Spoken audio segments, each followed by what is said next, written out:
गुज्जर कौम की गोजरी ज़बान में तारीखी और मालूमाती वीडियोस देखने वास्ते यूट्यूब पर गुज्जर वर्ल्ड गोजरी चैनल ज़रूर सब्सक्राइब करो। पानूस गुज्जर 1958 में बुनेर के इलाके रियाल गली में पैदा हुए। उन्होंने गागरा हाई स्कूल से मैट्रिक के बाद डगर कॉलेज से बीए की डिग्री हासिल की। पानूस गुज्जर ज़माने तालिब इल्मी से सियासत के करीब रहे हैं और अवामी नेशनल पार्टी की तलबा तंजीम पख्तून स्टूडेंट फेडरेशन का हिस्सा रहे हैं। वो खान अब्दुल गफ्फार खान की खुदाई खिदमतगार तहरीक से मुतासिर थे और वली खान के करीबी साथियों में शुमार किए जाते थे।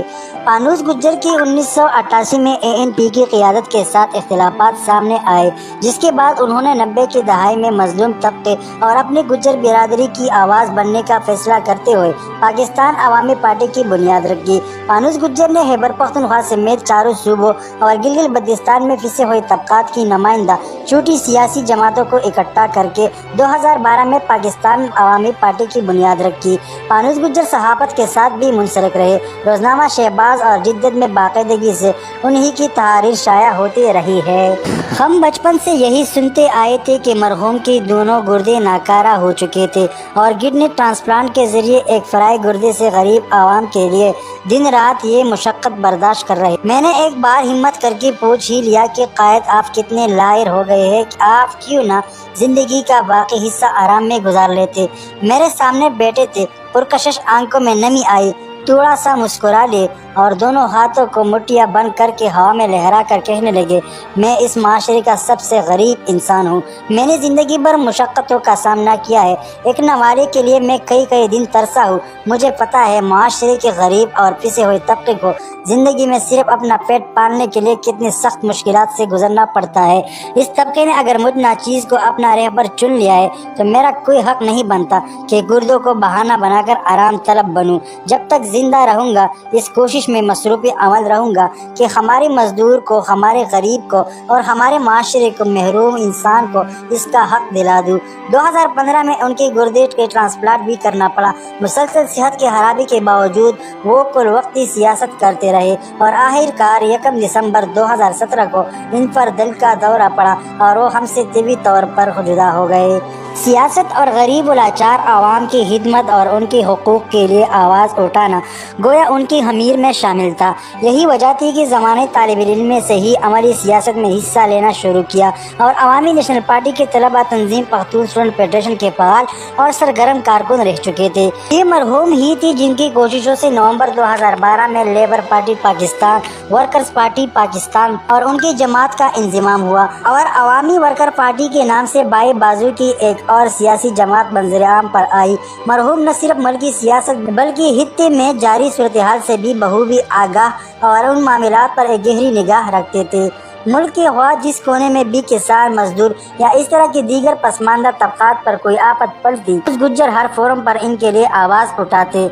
उनकी ज़िंदगी से हमें बहुत कुछ सीखने को मिलता है और अगर हम इनकी सियासी जद्दोजहद को सलाम पेश करना और इसको आगे बढ़ना चाहते हैं तो हमें हर सूरत में उन असबाब को सामना रखना होगा। तो ये है कि सियासत में कोई फार्मूला नहीं होता, जैसे कि हमारे कई मार्क्सिज्म के दावेदार अक्सर तासुर देते रहे हैं। पानूस इस बात पर यकीन ज़रूर रखते थे कि मार्क्सी फ़लसफ़ा समाजी तब्दीली के बहुत से उसूल की वजाहत करता है, मगर वो इस बात को बखूबी समझते थे कि फ़लसफ़ा को अमली जामा पहनाने के लिए मुनासिब हिकमत अमली तरतीब देना ज़रूरी है। यही वजह है कि वो कभी गुज्जर यूथ फोरम तो कभी MRD तो कभी अवामी वर्कर पार्टी बनाने और चलाने के लिए तैयार रहे। उन्होंने हमेशा आवाम की वसीअतर हल्कों को जोड़ने की कोशिश की और इस ज़मन में गलतियाँ भी की, मगर आवाम के साथ जुड़ने में गलतियाँ होती है। अगर हम दावा करें कि हमारा नज़रिया इतना पक्का और सच्चा है कि हम गलत ही नहीं हो सकते तो इसका मतलब सिर्फ ये है कि हमारा नज़रिया सिर्फ बंद कमरे तक महदूद है। पानूस ने इंतखाबात में हिस्सा लिया और 14,000 तक वोट भी हासिल किए। वो कतई तौर पर किसी गलतफहमी का शिकार नहीं थे कि सरमायादाराना इलेक्शन लड़ने से बुनियादी तब्दीली आएगी या ये कि इलेक्शन की सियासत में इस्तेमाल होने वाले हर बेखुद बाई बाजू की सियासत के लिए संगीन सवालात को जन्म दे देते हैं। मगर इनके बार बार इलेक्शन में जाने का फैसला इसलिए दुरुस्त था, इसके नतीजे में उन्होंने अपनी नज़रियात को आम किया। बेशक सिर्फ इलेक्शन लड़ना दुरुस्त नहीं है, मगर इससे मुकम्मल तौर पर किनाराकशी इख्तियार करना, खास तौर पर एक ऐसे दौर में जब बाई बाजू के वजूद को ही कायम रखना चैलेंज है, ये भी मार्क्सिज्म के दिफा के मुतरादिफ नहीं है। پانوس بہت زیادہ پڑھے لکھے نہیں تھے، مگر وہ اس بات کو بہت سے زیادہ پڑھے لکھے مارکسسٹوں سے بہتر سمجھتے تھے کہ 21ویں صدی میں سیاست کرنے کے تقاضے ماضی کی نسبت بہت مختلف ہے۔ ان کو نظر آ رہا تھا کہ جدید ٹیکنالوجی کا سیاست پر اثر تیزی سے بڑھ رہا ہے۔ ان کو یہ نظر آ رہا تھا کہ سیاست کی جغرافیات تبدیل ہو رہی ہے، یعنی کہ سیاست صرف اس جگہ تک محدود نہیں جہاں پر انسان موجود ہے، بلکہ ٹیکنالوجی کے ذریعے اب آپ ساری دنیا تک اپنا پیغام پہنچا سکتے ہیں۔ ان کو یہ نظر آ رہا تھا کہ نوجوان نسل اب نئی چیزوں سے متاثر ہو رہی ہے اور بائیں بازو کا وجود قائم رکھنے کے لیے ہمیں بہت سے نئے طور طریقے اپنانے پڑیں گے۔ ان کو یہ بھی سمجھ آ رہا تھا کہ صرف روایتی طبقاتی تنظیمیں بنانے سے کام نہیں بن سکتا، کہ اب عورتوں سوال، ماحولیات کا سوال اور بہت دیگر سوالات کو طبقاتی سوال کے ساتھ جوڑنا ہوگا۔ انہوں نے اس سمجھ کو عملی شکل دینے کے لیے بہت سے منجے ہوئے مارکسسٹوں کو چیلنج کیا اور ان کو لعن طعن کا سامنا بھی ہوا، مگر یہ ہر دور میں ہوتا ہے کہ ماضی کے ساتھ چمٹے ہوئے لوگ اپنے آپ کو بڑے فلسفی کہتے ہیں اور تبدیل شدہ حالات کے ساتھ مطابقت بنانے کی کوشش کرنے والوں کو نظریہ سے باغی کہتے ہیں۔ مجھے شک ہے کہ آنے والے سالوں میں دنیا اور سیاست کا میدان اتنی تیزی سے بدلے گا کہ فرسودہ خیالات اور تازہ سوچ کے درمیان لڑائی اور شدت اختیار کرے گی۔ کسی حد تک اس لڑائی کا نتیجہ تو پہلے سے ہی بیان کیا جا سکتا ہے، کیونکہ ماضی کے نعرے لگانے والے آخر ختم ہو جاتے ہیں اور نئے دور کے تقاضوں کے مطابق چلنے والے بہرحال قائم رہتے ہیں جب تک کہ وہ فرسودہ نہ ہو جائے۔ سوال تو یہ ہے کہ انسانیت کی بقا کے لیے جدوجہد کی خوبصورت روایات کو نئے دور میں کیسے زندہ رکھا جائے۔ مقصد اصولوں کو زندہ رکھنے کا ہے، جبکہ ہر طریقوں کو وقت اور حالات کے ساتھ ضرور تبدیل ہونا چاہیے۔